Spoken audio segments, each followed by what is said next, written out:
আর যে ঘটনাটা ঘটলো, যে অপ্রীতিকর ঘটনাটা ঘটলো, যেটা আমরা চাইছিলাম না এরকম কোনো ঘটনা ঘটুক, কিন্তু সেই ঘটনার জন্য সত্যিকারে আমরা প্রস্তুত ছিলাম না। আর কিন্তু এর জন্য আমরা এখানে যে অবস্থান ধর্ম শুরু করেছি, সেখানে আমার সঙ্গে আইসি সঙ্গে কথা হয়েছে, এসপি সাহেবের সঙ্গে কথা হয়েছে।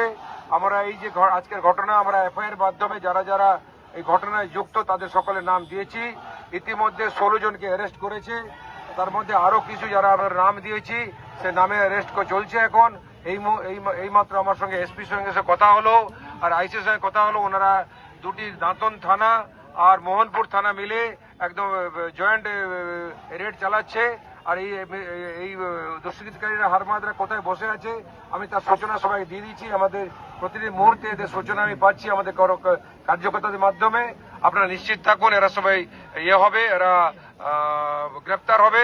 আর কালকে শুভেন্দুদা আসছেন, আমার শুভেন্দুদা যদি কোনো প্রোগ্রাম থাকে সেই ব্যাপারে সম্মিলিত হব।